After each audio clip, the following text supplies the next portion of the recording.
গাজা যুদ্ধবিরতি চুক্তির প্রথম পর্যায়ে সোমবার ২০ জন ইসরায়েলি জিম্মি মুক্তির বিনিময়ে ছাড়া পেয়েছেন প্রায় ২,০০০ ফিলিস্তিনি বন্দী। তাদের মধ্যে রয়েছেন এমন ৪ জন গুরুত্বপূর্ণ ব্যক্তিত্ব যারা একসময় ফিলিস্তিনের স্বাধীনতাকামী গোষ্ঠী হামাসের সক্রিয় সদস্য ছিলেন। ফিলিস্তিনি প্রতিরোধের প্রতীক এই ৪ বন্দী ইসরায়েলের কারাগারে দীর্ঘদিন সাজা ভোগ করেছেন। তারা হলেন মাহমুদ ইসা, নাসরি আসসি, আয়মান আব্দুল মাজিদ সেদের এবং বাহের মোহাম্মদ বদর। গাজায় হামাসের বিরুদ্ধে ইসরায়েলের যুদ্ধ ঘোষণার পর একের পর এক হামলা চালিয়ে সশস্ত্র গোষ্ঠীটিকে নেতৃত্ব শূন্য করে তোলে ইসরায়েল। প্রভাবশালী এই ৪ ফিলিস্তিনি মুক্তি পাওয়ার পর তারা আবারও হাল ধরতে পারেন হামাসের।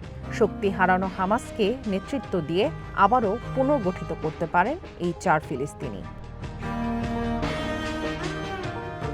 সোমবার ইসরায়েলি কারাগার থেকে মুক্তি পাওয়া ফিলিস্তিনিদের মধ্যে রয়েছেন হামাসের সামরিক শাখার প্রতিষ্ঠাকালীন সদস্য এবং গোষ্ঠীটির ঊর্ধ্বতন কমান্ডার মাহমুদ ইসা।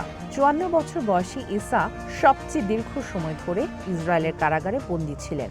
এর মধ্যে ১৩ বছরই ছিলেন নির্জন কারাগারে। নিজের এলাকায় হামাসের প্রথম মিলিটারি সেল গড়ে তোলেন তিনি, যা স্পেশাল ইউনিট 101 নামে পরিচিত ছিল, যারা বন্দী বিনিময়ের জন্য দখলদার ইসরায়েলি সেনাদের বিরুদ্ধে অভিযান পরিচালনা করত। এছাড়াও মুক্তি পেয়েছেন আল কাসাম ব্রিগেডসের নাসরি আসসি। ইসরায়েলের বিরুদ্ধে অভিযানে জড়িত থাকার অভিযোগে আসিকে গ্রেপ্তার করা হয়। তাকে যাবজ্জীবন কারাদণ্ড দেয় ইসরায়েলের আদালত। দেশটির র্যামন কারাগারে বন্দী ছিলেন তিনি। ইসরায়েলের কারাগারে ৩ দশক সাজা খাটার পর মুক্তি পেলেন আয়মান আব্দুল মাজিদ আসুর সেদের। আল কাসাম ব্রিগেডসকে গোয়েন্দা তথ্য দিয়ে সহায়তার অভিযোগে গ্রেপ্তার করা হয় তাকে। যাবজ্জীবন সাজা ভোগ করা এই ফিলিস্তিনিও অবশেষে মুক্তি পেলেন ইসরায়েলের কারাগার থেকে।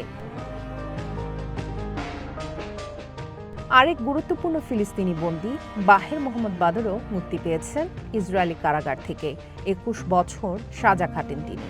আল আকসা ইন্তিফাদা আন্দোলনের সময় হামাসের সক্রিয় সদস্য ছিলেন বাহের। ইসরায়েলে বেশ কয়েকটি হামলার দায়ে তাকে গ্রেপ্তার করা হয়। ফিলিস্তিনি জাতীয়তাবাদের পক্ষে আন্দোলনের গুরুত্বপূর্ণ প্রতীক এই ৪ জন। তাদের মুক্তি দখলদার ইসরায়েল বিরোধী কণ্ঠ আরও শক্তিশালী করে তুলবে বলেই মনে করা হচ্ছে। সামিয়া জান্নাহ, ওয়ান ইন্টারন্যাশনাল ডেস্ক।